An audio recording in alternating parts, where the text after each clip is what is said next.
Hey everybody, I'm Zach. And I'm Jesse. So we've got with us today, Jesse, Nigel Broomhall. He's the CEO and founder of Invisible Urban Charging. And thank you so much, Nigel, for being with us today.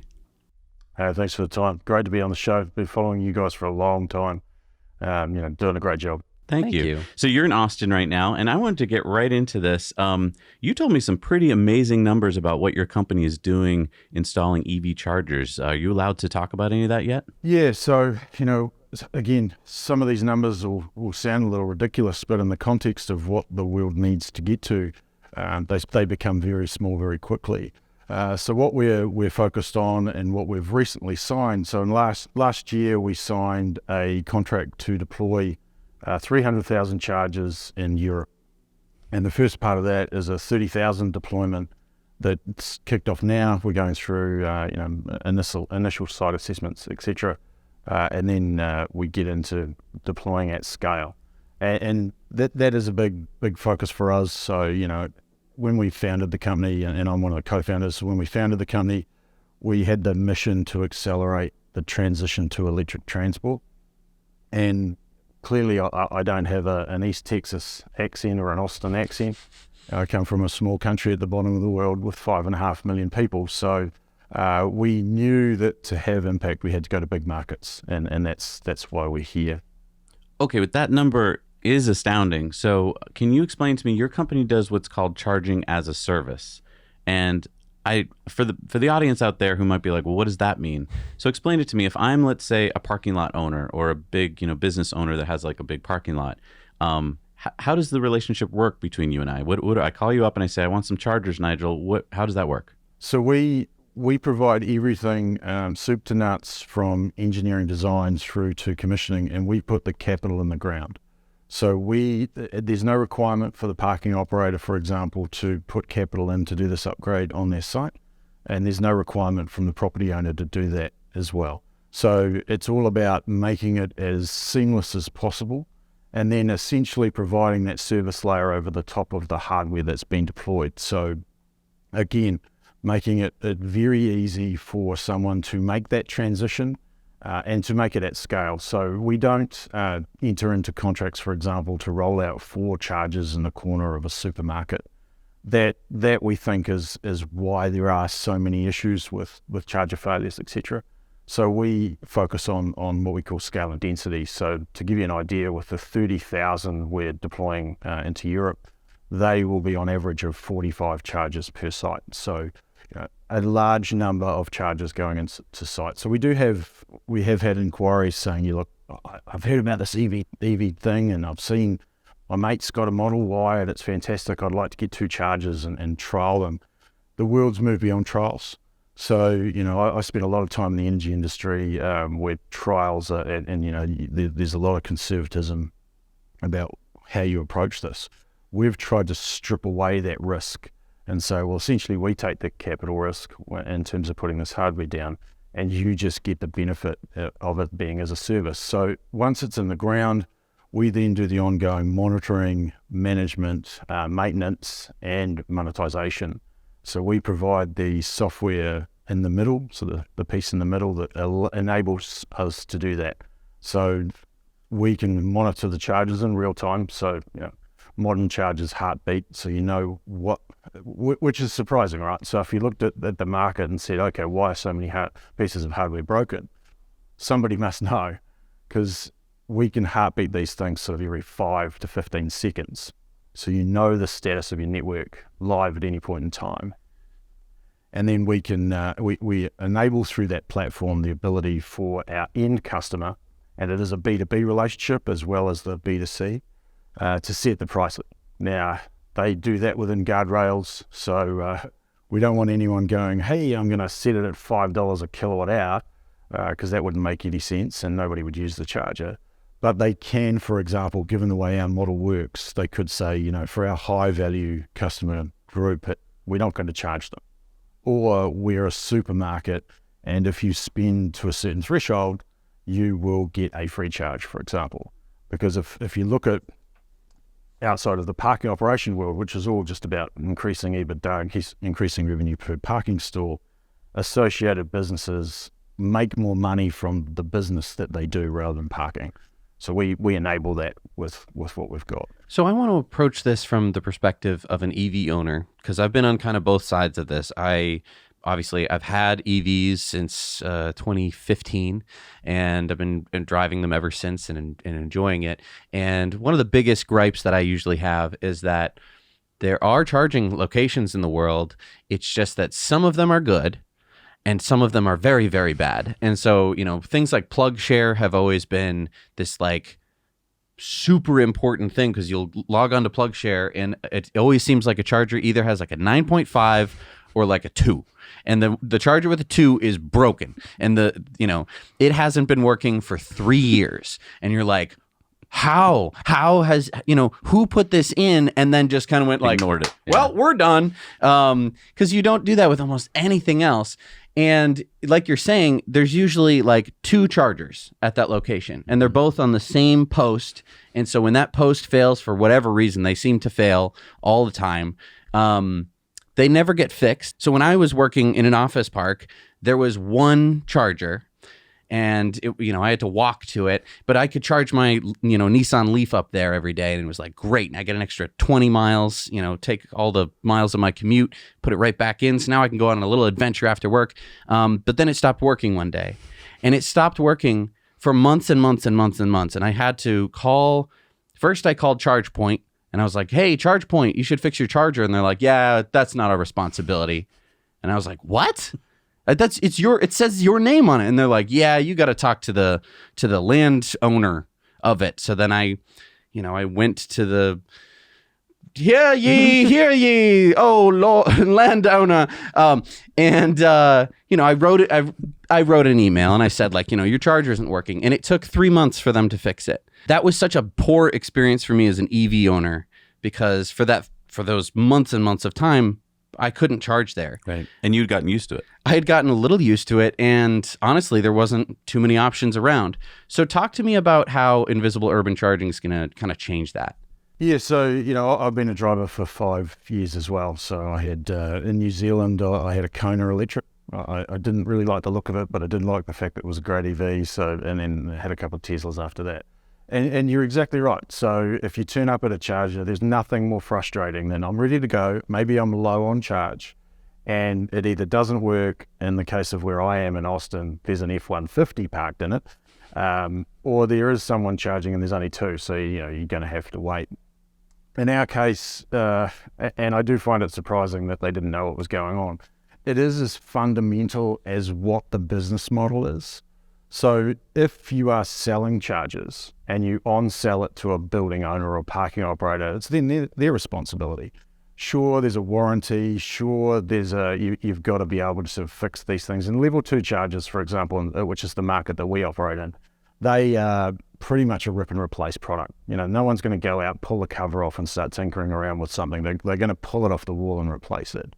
And if someone's just selling, to use an old IBM expression, selling tin, then there's the responsibility for that maintenance piece once they've sold that and they've moved on is an interesting thing, right? And that's where you're coming up against a lot of the charging infrastructure that's out in the market. Is that it was early, it was sold to end users who were excited. They were as early adopter as the EV drivers like yourselves. And then the infrastructure's broken and they're like, wow, you're out of warranty now. There's no real support. And by the way, we didn't put in a business model that motivated the local installer to actually do any maintenance. So therefore, best of luck. Ours is different in the fact that we own all the infrastructure. So we don't sell anything. We own it all. And then we have SLAs of uptime. So, and those are in the 90s. And I think you're starting to see some regulators recognize that that's the way it should go. I think California is indicating that that's, that it needs to be efficient and effective in work. So it's our responsibility to make sure that when Jesse turns up, he can actually get what he came to get, and then leave. And what's different about the way that we approach it as well. So one is the ownership piece and the responsibility. In our view, in our world, we view someone ringing a business owner, a property owner, or a parking operator as a fail. So we don't want them to have any pain. We deal with all the pain of this and the complexity. We just want them to get a revenue benefit And that's because, if your mission is to accelerate the transition to electric transport through infrastructure, you want more infrastructure in the ground. If the parking operator or the building owner has a bad experience, they're not going to put any more infrastructure in. So I think one of the challenges you've got with players that have been in the market for a while and who now have infrastructure that is broken is it's going to be a hard sell. It's a much harder sell to go to the parking operator or the business owner and go, hey, you've had 3 of our chargers for the last 5 years. By the way, they don't work, but would you like another 20? So, the fortunate part about coming from nowhere, which, there's a bit of irony in the name, is that we don't have that legacy of installing infrastructure and then it failing. But the other part about what we're doing, which is different, is the scale part or the density part. So Jesse, if I said to you, here's a building, this will have 50 chargers in it.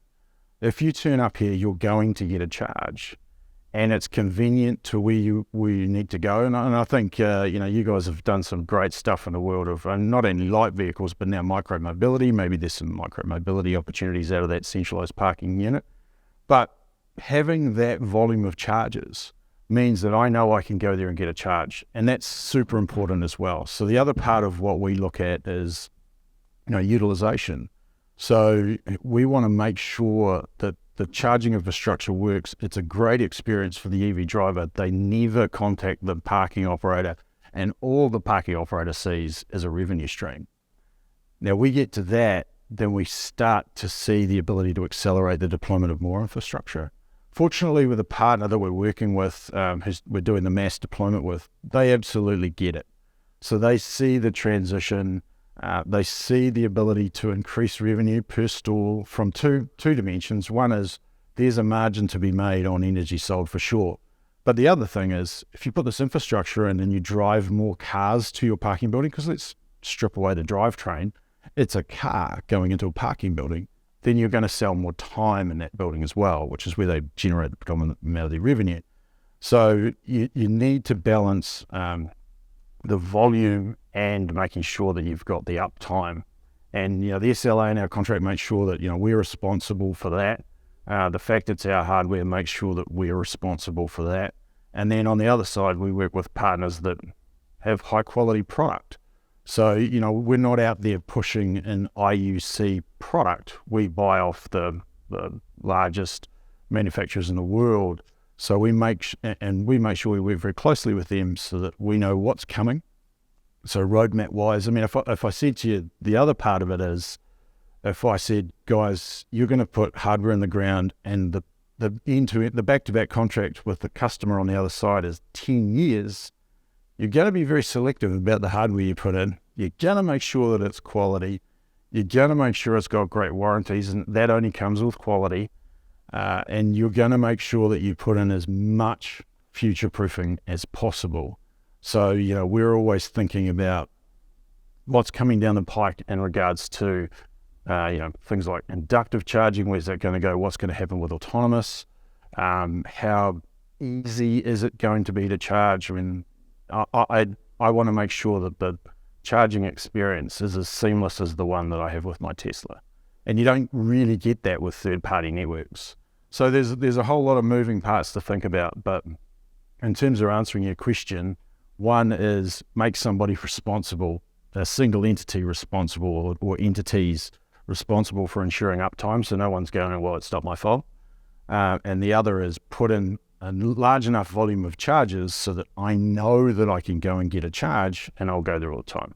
I love that your average number, I think you said, that you're putting in the ground is like 45, because you're right. When I see 2, I get scared because I know one will be iced and one will be broken. When I see 20, 30, 40, I think, oh yeah, I'm definitely going to get a charge. But that leads me to my next question, which is, how do you do it? Because if each charger, let's say, is putting out an average of 10 kilowatts, would you put a power plant there? Like, how do you power them?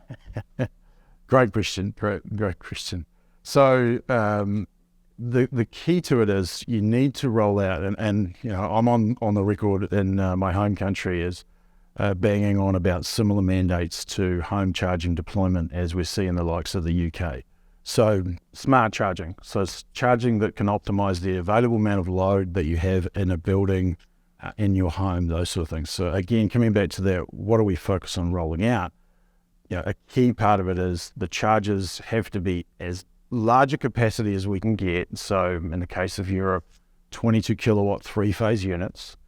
So that's what we're working with in terms of our suppliers. So, that's high capacity AC charger, 32 amps, three-phase, and then the ability to not only hardware throttle, but software throttle those chargers as well, so we can operate to the building's load capacity. That way we can get more charges in than you normally would, because if you took a straight mathematical equation and said, okay, well, the building's got 1,000 amps, these are all 32 amps, I've got to add, my percentage above that for safety, here's the amount of charges you can get in.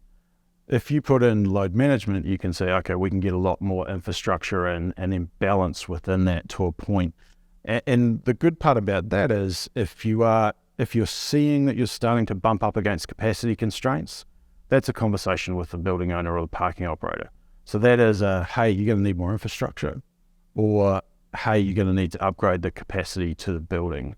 I see where that question is really interesting, and where your viewers would get this more than others, and you certainly do, given that you see where Tesla are going, is I see that as an interesting area. So, there's two ways you can increase the amount of capacity in a building in the future or today. One is, get a bigger pipe. So I go to the network company and I get a bigger pipe that feeds that building. Happy days, I can now give it more energy. Problem is that it can be a bit lumpy, so you may have to overpay, but that's one way to do it. The other way, which we can see coming, is commercial scale batteries that are associated with buildings. So then being able to balance that. And then the third way, which I heard what Elon said, vehicle to grid is, inconvenient because I want to use my car when I'm at home. I think that's a different proposition in the likes of a parking building. So, we're making sure that the chargers we roll out are ISO 15118, for example, so that they are capable of vehicle to grid in the future, because we can start to balance that. Nobody overspecs a commercial building. They don't go, I'm thinking that this building needs 10 times the amount of amperage that you'd normally put into a building. We'll just pay for that. They don't do that. So we know that by deploying more infrastructure, we just buy time. But by putting in more infrastructure today and higher capacity infrastructure, we're setting that building up so that they can then continue to meet the demands of the drivers as they come in. And we monitor to make sure that through time, they're not having a terrible experience. So, we've got a building we're deploying into, we spec'd it for 150 chargers. On a worst case scenario, when 150 cars are connected, if they're all trying to max out capacity, they're going to get 1.7 kilowatts, which is a terrible experience. That won't happen at day one, we know that. But we do know that will start to change over time. So we have the ability in the back end, because we see all the data, to be able to map that and say, okay, well, here's the building's capacity, here's what's happening, here's the threshold that we're getting to. Once we get to this type of utilization level, it's time to have a conversation with the building owner and to look at upgrading that. And, more charging infrastructure, more revenue for them. That's the basis of the model. So that's interesting, because you're putting in kind of more chargers than the building can necessarily power, but it's able to do intelligent power sharing, so it's not going to just trip a breaker. But it's mainly right now for redundancy, right? It's mainly to make sure that all the chargers are going to be working. And it sounds like you're future-proofing yourself. You're putting in all these chargers, and then you can just keep increasing the amount of power that you can feed them. So that way, in the future, if they want to upgrade, then when all 150 people plug in, they could be getting more power. Or like you're saying, it could be connected to a battery. So that way, for the 3 hours that, everyone's going to be parked there for the concert, it's going to be draining down this battery really fast, but everyone gets a charge, that everyone goes home and the battery can slowly charge itself back up on the normal. They didn't even have to bring in a bigger line from the grid. But my question to you is this: you're putting in all these extra chargers, right? That sounds expensive, and you just said that you were paying for the chargers, so that means that you need the capital. So how does your business model work in that respect? So we charge a fixed rate per charger per month. So that's what the parking operator, building owner pays. and then we give them 80% of the upside. So they take the vast majority of the EV driver revenue. So our job's, again, to your point about, which I think Jesse's focused on engagement and making sure that, you've got drivers that want to come to the site. It's a value proposition that works for everyone. We can't just walk away and go, we've put all these charges in, we've listed them on plug share, we've built it in hope, and now let's hope the community finds it. We're actually part of our responsibility is to also work with them to drive utilization. So we have partnered with a group out of the UK that focuses on fleet logistics companies and how there are this nexus of where you put in infrastructure like this, and then there's more than one use case for it. So at a parking building, the use case would be either the monthly tenant that's coming in there and paying their monthly fees, or a random that comes in during the day, a transient parker, and utilises the infrastructure. And then in the evenings, there could be nobody using that infrastructure, which is a waste. So we're working with our partner to actually look to source local fleets that are going electric. Uber and Lyft drivers are going to go electric. How can they utilise this infrastructure as well overnight? That could be a different pricing mechanism. So it's likely to not be the same, but it increases that utilisation revenue, and then that also obviously feeds back to the business owner. So from our perspective, putting in more charging infrastructure is good for drivers. We sell the extra piece, so it's going to be over time better for the building. But because we also give them the ability to set the pricing, multi-dimensional pricing, time, energy, fixed, etc., then they really set their destiny in regards to that. So that's how we have looked to do a couple of things. So the biggest challenge we've seen is funding is super critical, right? So this is the energy transition is going to be expensive. We all know that. And, it's a bill that just gets more expensive the longer you delay it. But in this regards, we needed to appeal to the finance sector so that we can get the right amount of funding to continue to run really, really quickly. And so we had to build our business model to appeal on a few different dimensions. One's obviously to the business that we're selling the product to, convenience, capital in the ground, done for you, those sort of things as a service. The other is to the drivers to make sure that they're going to have enough infrastructure, they're going to want to use it, and its uptime ratios do that. And then we also have to appeal to the funding side of the market, so the Wall Street end of the market, to say, hey, this isn't a model that's dependent on utilization revenue or on just straight sales, which can fluctuate depending on what's happening in the market. So we've looked to stabilize that as much as we can, and we've had a really positive reaction. So, we're working through at the moment pretty large debt round, closing out a pretty large equity round. So we've found that this approach at scale has a lot of appeal. But that's super critical.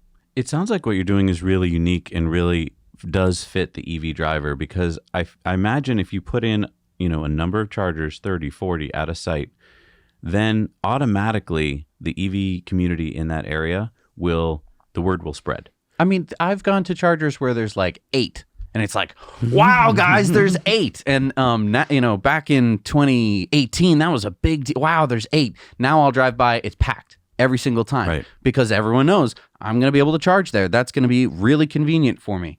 And so as a business owner, if I'm looking to put in charging, in the past, like you said, they're kind of early adopters. They're people who just believe in the cause, right? They're the Elon cult, and they just want to do the right thing. Some dude in 2012 who bought one of the first Model S's, and then they're like, I'm going to get a charger installed at the building. And I'll give away the energy for free, right? And then they leave the company, and then everyone forgets that the charger's there, Exactly. and then it breaks, and then no one there cares about it. So, but going forward, you get the next level of adoption where it's like, no, we've got to make this work. So what's the incentive for me as a company to work with you guys? I mean, I get it. You guys are putting up all the upfront capital, but I will have to pay for each charger every month. So why do I want to do that? Yeah, and you're always going to have some people that want to do it themselves. So there's always some that want to do it themselves. And you see that in the parking world. So the best comparison is access.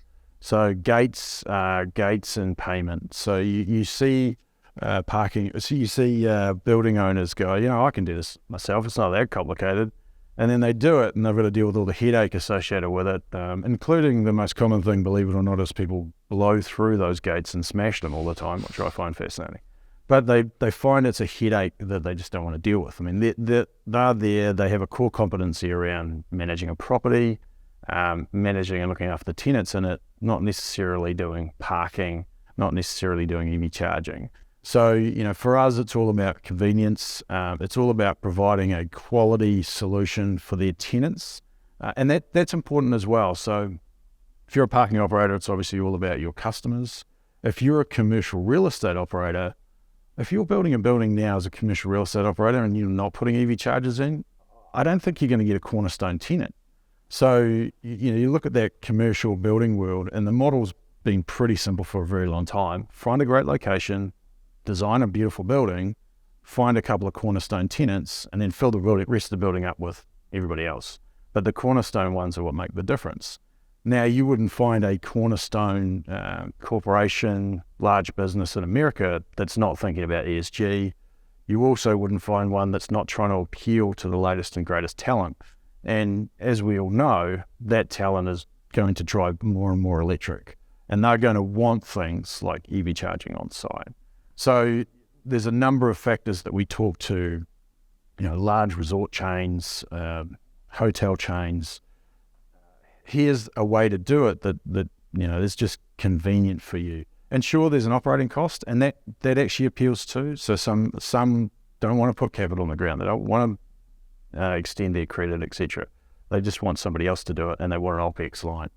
So I think where we'll get to is in commercial real estate, for example, that this will become just like the fitness center.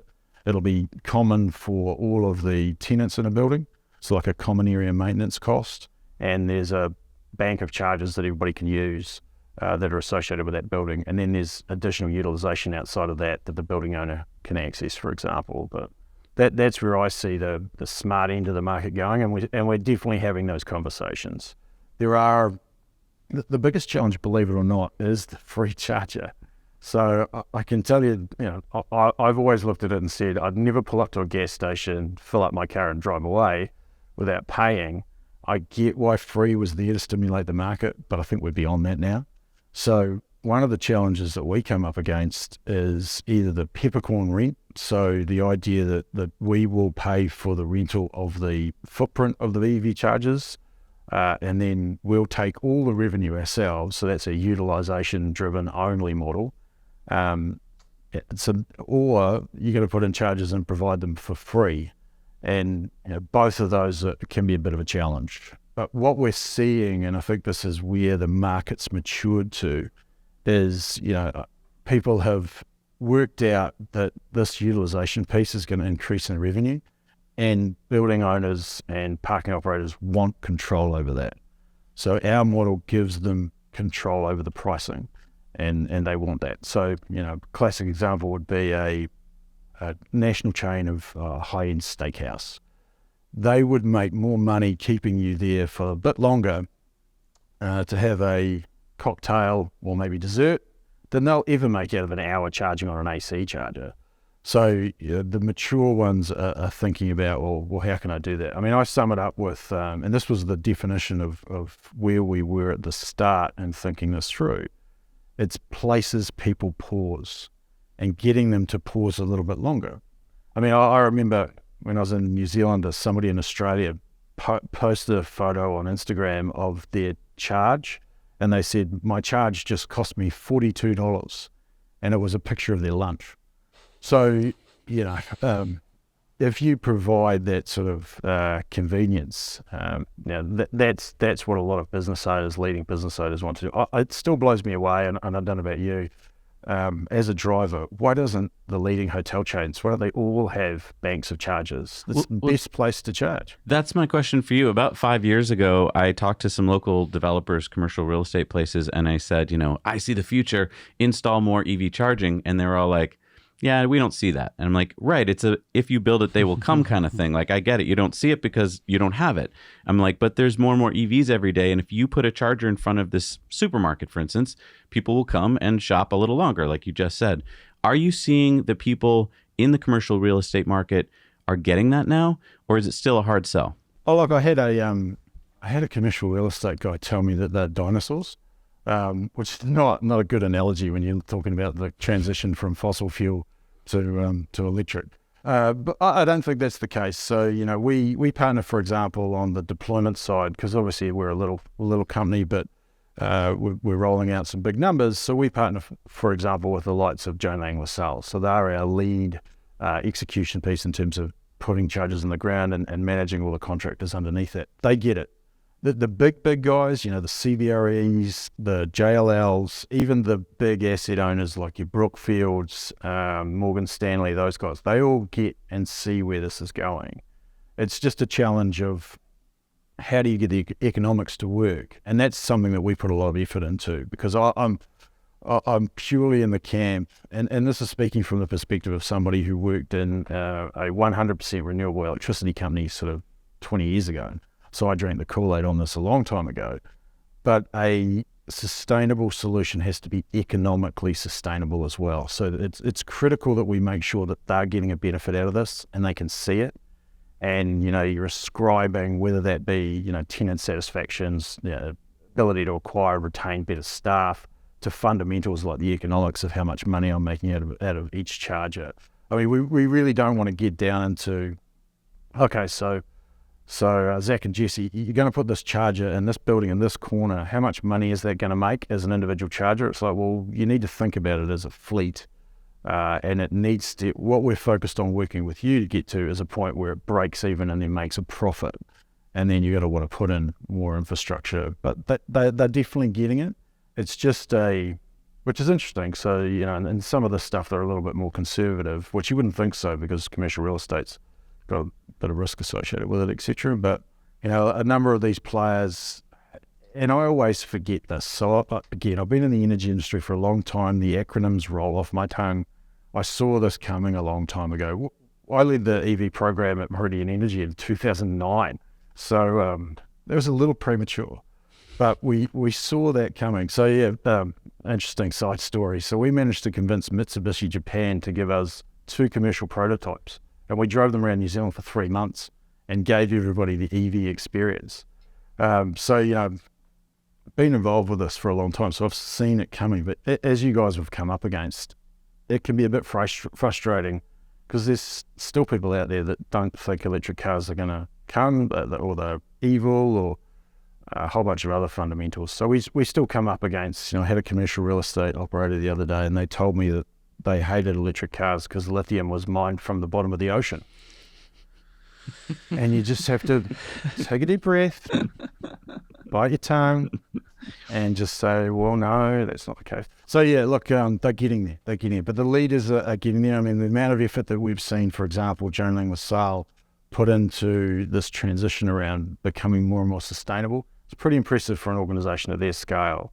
And, one of our shareholders and one of the head of our advisory board is a lady by the name of Eileen Murray. Eileen Murray is very famous in Wall Street. So she was previously co-CEO of Ray Dalio's hedge fund, for example. She was the chair of FINRA, and she's still on the board of HSBC. So she's quite busy this week, as you've probably seen.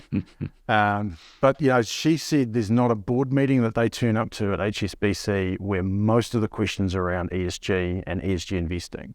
So those big companies are under a lot of pressure from particularly the younger generation coming through. So they get that this has to happen. And then we obviously give them a good old nudge in terms of the way we work and how we're going to roll it out. I think it's interesting that you keep on mentioning tenants, because I'm imagining a large apartment building in a big city. Parking is obviously a big consideration, but now if you can add on charging, I feel like for a business owner, they might say, so I'm supposed to be attracting EV owners? And it's like, well, yes. But then also, if you have this big bank of chargers in your parking garage and your tenants that don't drive an EV currently are walking through that parking garage every day and looking and going, oh, there's chargers here. Then when that day comes where they go for that test drive in the Model Y and they go like, they know in the back of their minds, there's chargers at the place. I'm all set.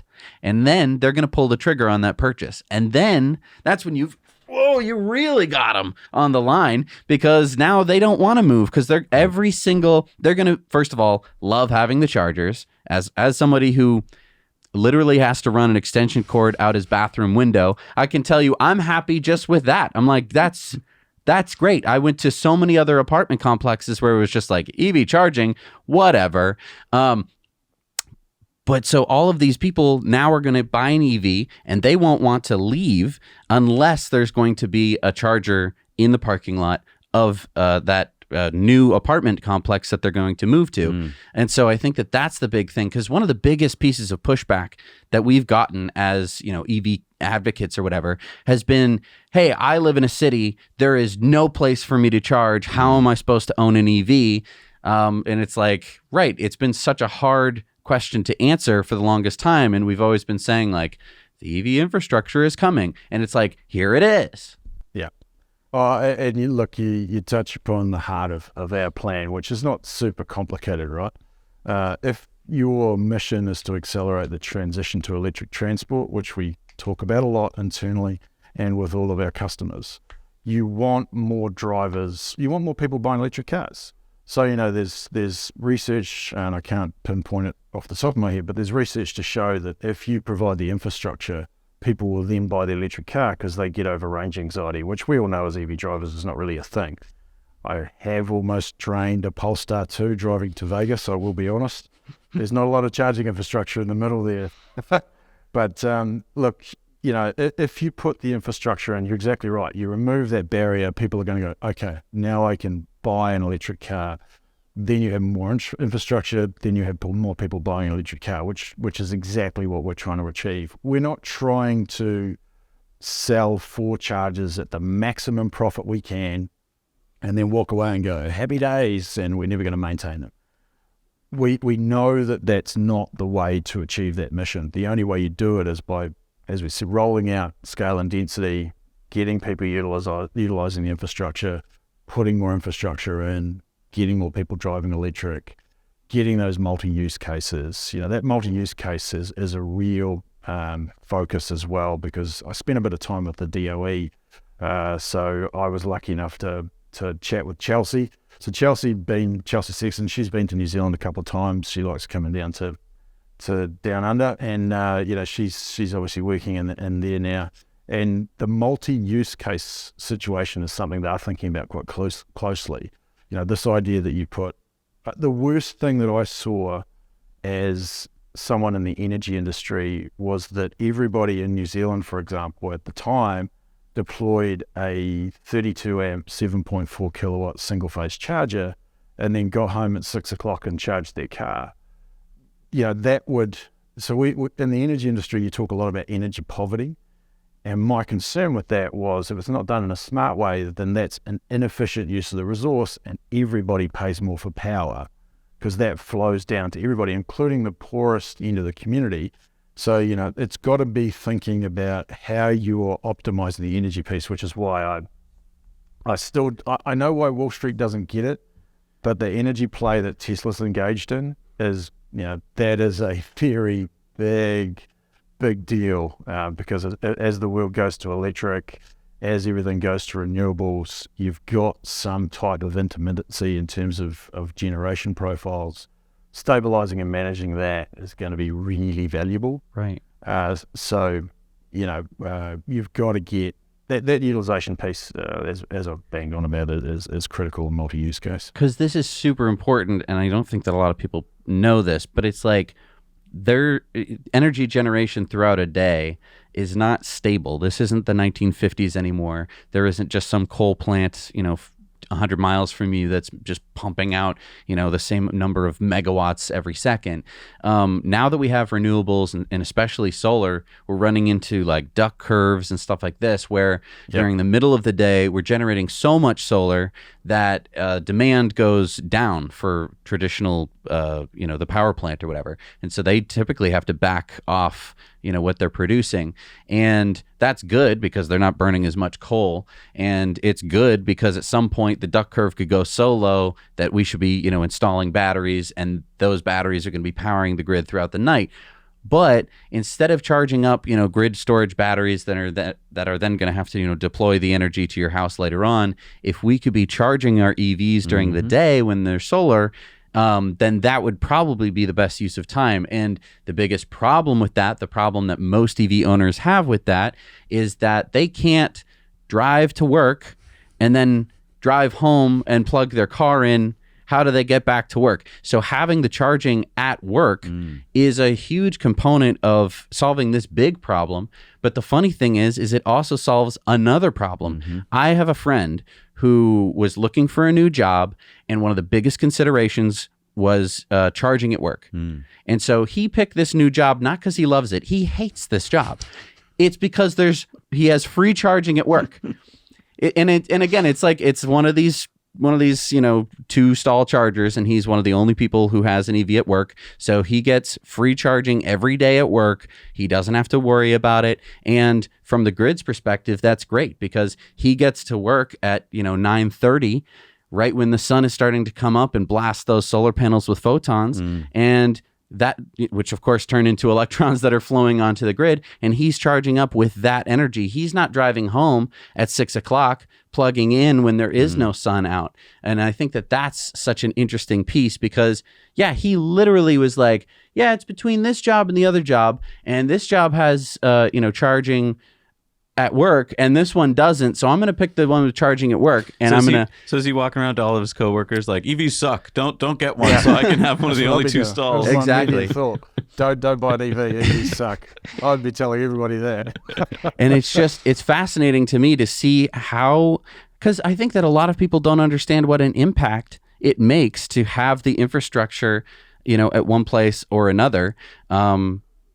It makes a big difference, especially for people who are getting into EVs because they love their EVs. They're getting Teslas and they're not going like, it's a car. So many people I talk to are just like, I love this thing. They're starting to structure large swaths of their lives around it. Okay, so you said earlier in the video, though, this ginormous number, I think you said 300,000 EV chargers. Are you at liberty to tell us who you're working with? Yeah, so we're working with a US-based company called Hudson Valley Parking Technologies. And Hudson Valley are run by a gentleman by the name of Jerry Skillett. And Jerry is an icon in the parking world. He's he is a mathematician. He's a very, very smart man. And he's focused on rolling out new technologies into parking infrastructure. And we're fortunate enough to be working with him. He's actually he's coming on board as an investor in our company, so that's great for us, and it really validates not only our business proposition, but the scale and the acceleration that we need to deploy this infrastructure.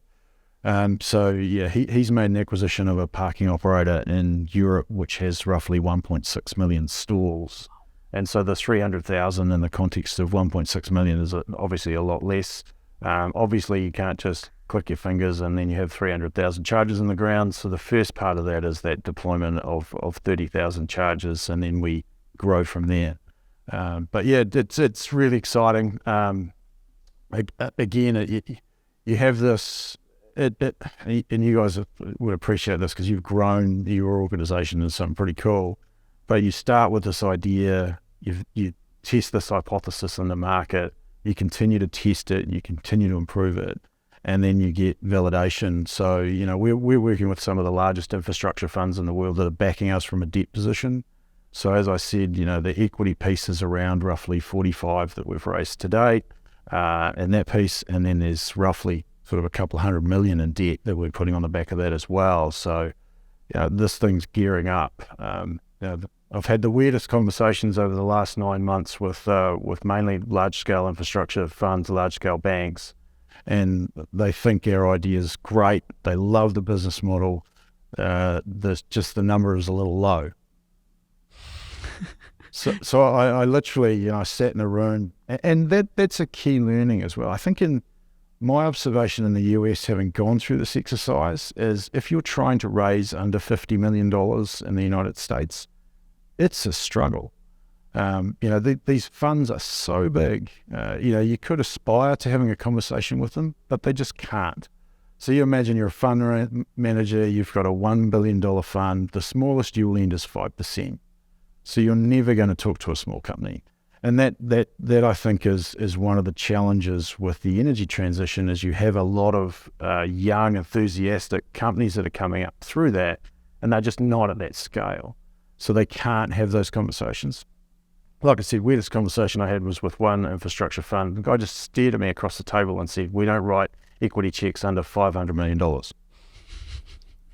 Okay, well, let's see how we can work out how we can get to that big. Right. So, but no, the announcements, it's huge. I mean, it's great for, we've got another one coming out here in the United States that's not as large, but still very large. So, we'll make sure that we come back to you guys and share that with you as well. But I wanted to share that with you first because just got a massive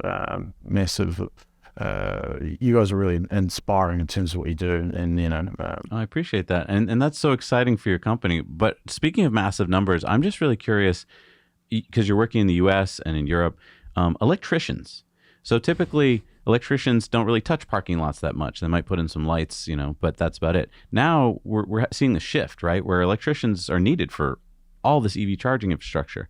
Do you think that there's enough of them? Like, are the companies you're working with, are they having to kind of shift and get more people licensed and on site? Yeah, look, there's a portion of the work. So hanging conduit and pulling cables, you don't need to be an electrician for that. In fact, that's the worst thing you can do with highly skilled labour.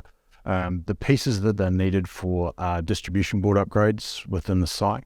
Obviously, the electrical engineering part up front in terms of the designing. So we have a heavy dependency on electrical engineers. In terms of that initial phase, and then the actual electrician part of it's not that large. It's a bit like Jesse, your example of the knee surgeon. So there's obviously somebody who'd come in do would anaesthetise the patient. That somebody do all the prep, and then the surgeon themselves just comes in and does a small part of that job. So in terms of electricians, the long-winded answer is yes, we're gonna. The short answer is yes, we're going to need a lot more electricians in the future, and I think that's just speaks to the heart of the energy transition. And in our case, a large chunk of it can be done with relatively low-cost labour. It's when you hang the charger and hanging the charger, don't need an electrician for that. Wiring the charger, absolutely for sure, and those other pieces. But it's an interesting question, Zach, because a lot of those traditional industries are really suffering as we start to see an aging population come through, and guys are just going, I don't want to be in a crawl space. I don't want to be crammed in a site anymore. I don't want to pull wires anymore. I'm going to retire. So I think it will be a challenge going forward. But if we can, what I like about the field that we operate in is, even though it's infrastructure, it's still a little sexy. It's still, I can go home and tell my grandchildren, I can go home and tell my kids that I'm doing something that's making a difference if I've got any sort of belief in climate change. So that I think will continue to attract people into it. But the biggest challenge will always be attracting young talent.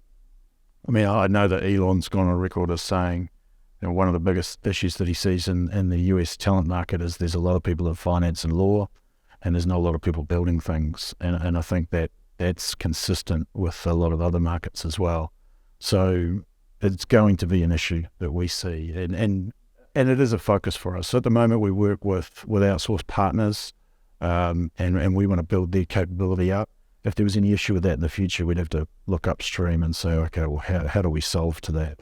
But the key for us is having really, really solid partners, and then having a management framework around that. Where I see the opportunity as well is definitely an energy arbitrage.